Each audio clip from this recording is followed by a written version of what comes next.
শুভ সন্ধ্যা সুপ্রিয় দর্শক শ্রোতা সকলকে শুভেচ্ছা জানিয়ে শুরু করছি বাংলাদেশ সারাদিনের খবর। স্টুডিও থেকে এই মুহূর্তে সরাসরি যুক্ত হয়েছে মিস্টার আবুল তালুকদার এবং আপনাদেরকে জানিয়ে দেওয়ার চেষ্টা করবো আজ সারাদিনের কিছু নির্বাচিত সংবাদ। প্রথমেই জানিয়ে দিব আমাদের হাতে থাকা নির্বাচিত কিছু সংবাদের শিরোনাম এবং তারপরে সেটাকে জানিয়ে দেবো বিস্তারিত। 12 কোটি সিলিন্ডারের দাম বাড়াবে বিইআরসি। সিলেট মহানগরে চাঙ্গা বিএনপি। ভারতের কাছে যা পেয়েছি যা চেয়েছি তার সবটাই পেয়েছি বলেছেন কাদের। বিশ্বকাপের চ্যাম্পিয়ন হতে পারে বাংলাদেশ বলেছেন সুজন। কুশিয়ারার পানি বন্টন এবং চাষের আওতায় আসবে প্রায় 10,000 হেক্টর জমি। এতক্ষণ আপনারা শুনছিলেন কিছু সংবাদের শিরোনাম, এবারে চলে যাচ্ছে বিস্তারিততে। ফের বাড়লো তরলীকৃত পেট্রোলিয়াম গ্যাসের দাম। 12 কেজি প্রতিটি সিলিন্ডারের দাম 16 টাকা বাড়িয়েছে Bangladesh energy regulatory commission BERC এবং এতে ভোক্তা পর্যায়ে 12 কেজি প্রতিটি সিলিন্ডারের দাম পড়বে 1235 টাকা এবং আজ বুধবার সকালে এটি নির্ধারণ করে দেওয়া হয়েছে। 10টায় এক সংবাদ সম্মেলনে এলপিজির নতুন এই দাম নির্ধারণ করেছে বিইআরসি। চলতি মাসের জন্য এলপিজির এই দামটি নতুন দামটি নির্ধারণ করা হয়েছে। আজ দুপুর 1টা থেকে এই নতুন দামটি কার্যকর হবে এবং পুরো মাসের জন্য এটি কার্যকর থাকবে। সংবাদ সম্মেলনে বলা হয় সৌদি আরবের আরাকু উৎপাদের মূল্য দাম অনুযায়ী ভোক্তা পর্যায়ে মূসক সহ 102 টাকা এবং 88 পয়সা সমন্বয় করা হয়েছে, যে কারণে বাড়ানো হয়েছে এলপিজির দাম এবং এতে করে প্রতি মূসক সহ এলপিজির দাম পড়েছে 235 টাকা বেড়েছে এবং সমন্বয় করার ফলে আজ থেকে দাম বেড়ে প্রতি 12 লিটার এলপিজি গ্যাসের দাম বেড়ে হয়েছে 1235 টাকা। উল্লেখ্য 2রা আগস্ট ভোক্তা পর্যায়ে 12 কেজির এলপিজির দাম 35 টাকা কমিয়ে সমন্বয় করে করা হয়েছিল 254 টাকা থেকে 50 টাকা কমিয়ে করা হয়েছিল 219 টাকা এবং আজই আবার নতুন করে দাম নির্ধারণ করা হয়েছে 1250 টাকা এবং প্রতিটি 12 কেজি এলপিজির দাম বেড়েছে 16 টাকা করে। চলে যাচ্ছে পরবর্তী সংবাদে। শিবির কাউন্সিলের মাধ্যমে সিলেট মহানগরীর প্রতিটি ওয়ার্ডে পূর্ণাঙ্গ কমিটি গঠন প্রক্রিয়া শুরু করবে বিএনপি। এই বিষয়ে প্রতিটি ওয়ার্ডে সদ্য গঠিত আহ্বায়ক কমিটিকে নির্দেশ দিয়েছেন বিএনপি এবং মহানগর বিএনপির পক্ষ থেকে প্রতিটি ওয়ার্ডে পূর্ণাঙ্গ কমিটি গঠনের পর দলীয় কার্যক্রমকে আরো গতিশীল এবং আরো শক্তিশালী ভাবে তৈরি করবেন বলে মনে করছেন বিএনপির নেতাকর্মীরা।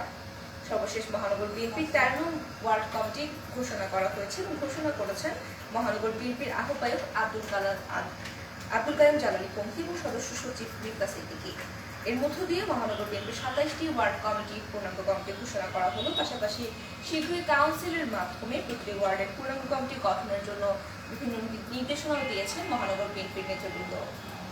এবং আজ বুধবার 7 সেপ্টেম্বর সিলেট মহানগর বিএনপির সদস্য সচিব মির্জা সিদ্দিকী স্বাক্ষরিত এক সংবাদ বিজ্ঞপ্তিতে বিষয়টি জানানো হয়েছে এবং সিলেট মহানগরে আবারও জানানো হয়ে উঠেছে বিএনপি এবং তারা প্রতিটি ওয়ার্ডে কমিটি গঠনের মধ্য দিয়ে তাদের কার্যক্রমগুলো গতিশীল করার চেষ্টা করছে এবং তারা আশা করছেন প্রতিদিন তারা পূর্ণাঙ্গ কমিটি গঠন করেছেন কয়েকটি ওয়ার্ডের মধ্যে এবং সবগুলো ওয়ার্ডে পূর্ণাঙ্গ কমিটি গঠিত হয়ে যাওয়ার পর তারা আশাবাদ ব্যক্ত করছে তাদের কাজে গতিশীলতা আসবে এবং আরো শক্তিশালী হবে মহানগর বিএনপি।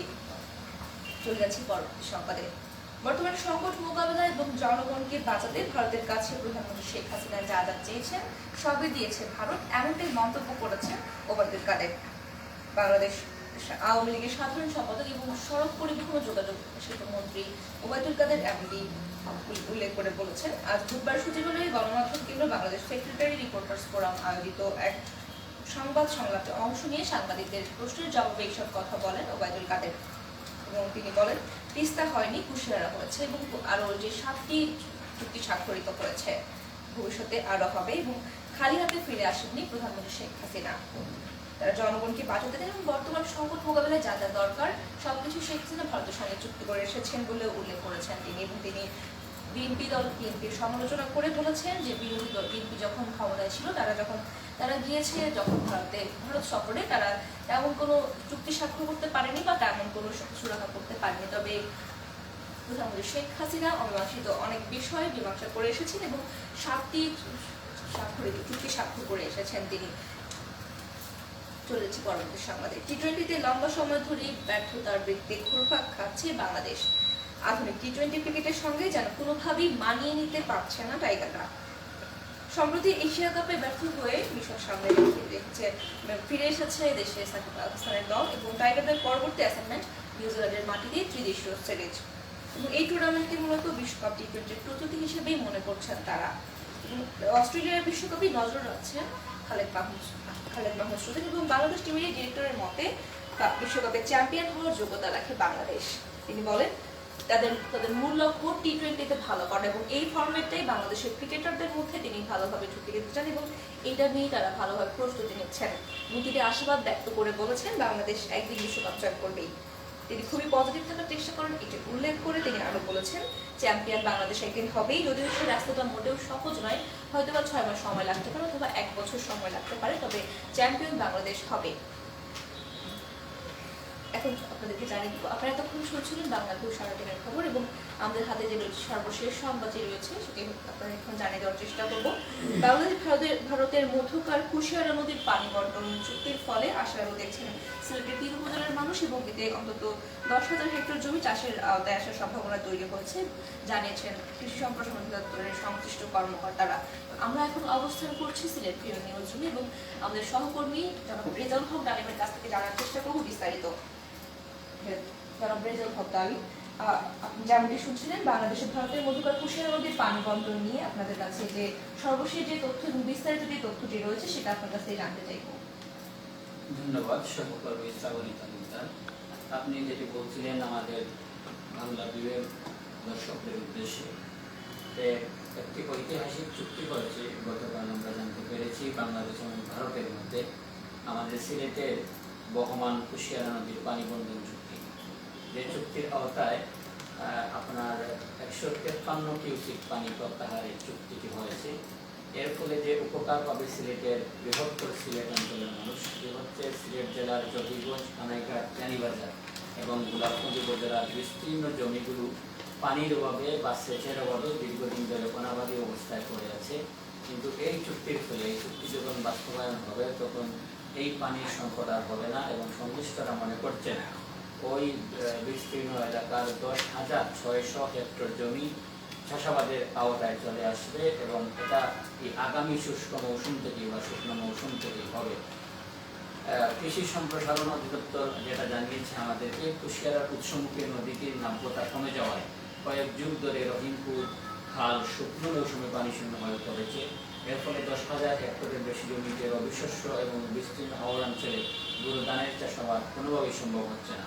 তবে রহিমপুর খাল দিয়ে যখন কুশিয়ারা নদী পানি প্রত্যাহার করার মাধ্যমে শুকনো মৌসুমে সেচ সুবিধা নিশ্চিত করা হবে তখন কৈশোর অঞ্চলের গরু ধানের চাষাবাদ সম্ভব হবে এবং সিলেট জেলার অন্তত লক্ষাধিক মানুষ বা কৃষক উপকৃত হবেন এবং সেটা এই কৃষকদের একটি স্বপ্ন বাস্তবায়ন হতে যাচ্ছে।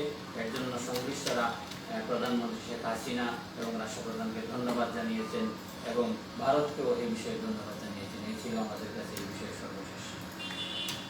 সুপ্রিয় দর্শক শ্রোতা, আমরা ধন্যবাদ জানাব রেজাউল হক ডালিম। আমরা এতক্ষণ কথা বলছিলাম সিলেট ফিল্ডের নিউজরুমে থাকা রেজাউল হক ডালিমের সঙ্গে এবং আপনাদেরকে তিনি যেমনটি জানাচ্ছিলেন যে বাংলাদেশ ভারতের মধ্যে কুশিয়ারা নদীর পানি বন্টন যে চুক্তি হয়েছে 153 কিউসেক পানি বন্টনের যে চুক্তিটি হয়েছে সেটি নিয়ে যে আশাগুলো দেখছে সিলেটের 3 উপজেলার মানুষ এবং তেমনটি জানাচ্ছিলেন তিনি, যার ফলে প্রায় 10,600 হেক্টর জমি চাষের আওতায় আসবে এবং এটা নিয়ে সিলেটের মানুষের মনে অনেক আশার সৃষ্টি হয়েছে এবং তারা আশাবাদ ব্যক্ত করছেন চাষাবাদের ফলে জীবনমানের উন্নতি ঘটবে।